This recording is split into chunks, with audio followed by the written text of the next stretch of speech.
MP Rajesh മന്ത്രി ഇപ്പോൾ തദ്ദേശ ഭരണ വകുപ്പ് മന്ത്രി ഇപ്പോൾ സംസാരിക്കുകയാണ്. ദുരിതാശ്വാസ പ്രവർത്തനങ്ങൾ നടന്നുകൊണ്ടിരിക്കുകയാണ്. തദ്ദേശ സ്ഥാപനങ്ങൾ, അതിലെ ജനപ്രതിനിധികൾ, ഉദ്യോഗസ്ഥരെല്ലാം സജീവമായി ദുരിതാശ്വാസ പ്രവർത്തനങ്ങളിൽ, രക്ഷാപ്രവർത്തനങ്ങളിൽ ഇപ്പോൾ രംഗത്തുണ്ട്. ക്യാമ്പുകൾ ആരംഭിച്ചിട്ടുണ്ട്.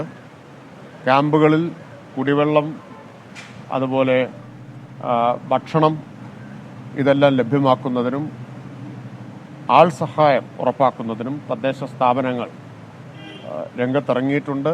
ആവശ്യമായിട്ടുള്ള നിർദ്ദേശങ്ങൾ നൽകിയിട്ടുണ്ട്. മാത്രമല്ല, ഇതുപോലൊരു ദുരന്തത്തിൻ്റെ പശ്ചാത്തലത്തിൽ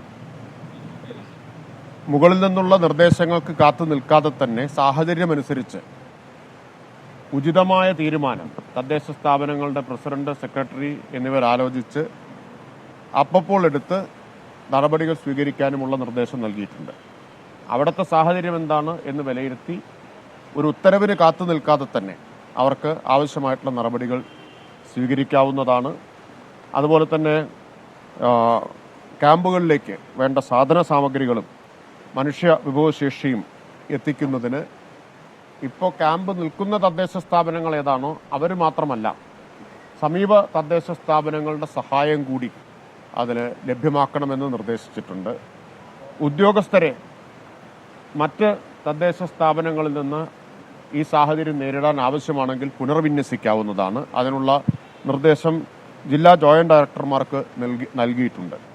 ഇപ്പോൾ തദ്ദേശ വകുപ്പിൻ്റെ ജില്ലാ ജോയിന്റ് ഡയറക്ടർമാർ ഇപ്പോൾ ഇത്തരം വയനാട് ഉൾപ്പെടെ ഇത്തരം സാഹചര്യങ്ങൾ നിലനിൽക്കുന്ന സ്ഥലങ്ങളിലേക്ക് വേണമെങ്കിൽ താൽക്കാലിക ഉദ്യോഗസ്ഥരെ അവർക്ക് പുനർവിന്യസിക്കാവുന്നതാണ്.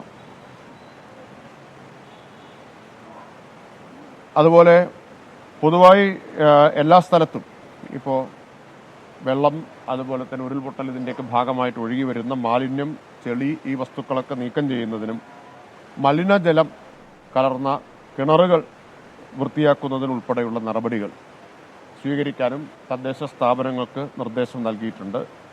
തദ്ദേശ സ്ഥാപനങ്ങൾ, അവിടുത്തെ ജനപ്രതിനിധികൾ, ഉദ്യോഗസ്ഥർ പൊതുവിൽ ദുരന്ത നിവാരണ അതോറിറ്റിയുടെ നിർദ്ദേശങ്ങൾക്കനുസരിച്ച് പ്രവർത്തിക്കണമെന്ന് നിർദ്ദേശിച്ചിട്ടുണ്ട്. ആവശ്യമായിട്ടുള്ള നടപടികളെല്ലാം ദുരന്ത നിവാരണ അതോറിറ്റിയുമായി ആലോചിച്ചും അവരുടെ നിർദ്ദേശങ്ങൾക്ക് വിധേയമായി ചെയ്യേണ്ടതാണ് എന്ന് നിർദ്ദേശം നൽകിയിട്ടുണ്ട്. വയനാട്ടിലിപ്പോൾ 5 മന്ത്രിമാർ പ്രവർത്തനങ്ങൾ ഏകോപിപ്പിക്കാൻ അങ്ങോട്ട് തിരിച്ചിട്ടുണ്ട്.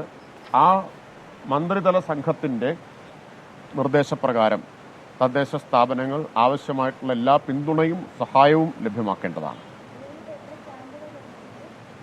ഇപ്പോൾ 12 ക്യാമ്പുകളുടെ വിവരമാണ് ലഭ്യമായിട്ടുള്ളത്.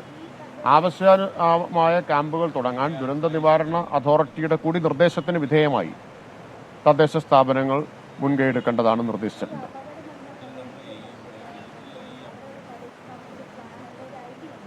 ഇപ്പോൾ കൂടുതൽ വിവരങ്ങൾ ലഭ്യമായിട്ടുള്ളതേ ഉള്ളൂ. ഞാൻ തദ്ദേശ വകുപ്പ് എന്ന നിലയിൽ സ്വീകരിക്കേണ്ട നടപടികൾ സംബന്ധിച്ച് അറിയിക്കാൻ വേണ്ടിയിട്ടാണ്. ഇപ്പോൾ വയനാട്ടിൽ പ്രത്യേകിച്ചും പൊതുവിൽ എല്ലായിടത്തും ഈ സാഹചര്യത്തിൽ കാലവർഷക്കെടുതിയുടെ തദ്ദേശ സ്വയംഭരണ വകുപ്പ് മന്ത്രി MP രാജേഷ് സംസാരിക്കുകയായിരുന്നു. 12 ദുരിതാശ്വാസ ക്യാമ്പുകൾ തുറന്ന വിവരം അദ്ദേഹം അറിയിക്കുകയായിരുന്നു മാധ്യമങ്ങളുടെ. മാത്രമല്ല, ഈ ദുരിതാശ്വാസ ക്യാമ്പുകളിലേക്ക് വേണ്ട മരുന്നുകളും ഭക്ഷണവും വെള്ളവും ഒക്കെ എത്തിക്കാൻ വേണ്ടിയുള്ള സൗകര്യങ്ങൾ ചെയ്തിട്ടുണ്ട്.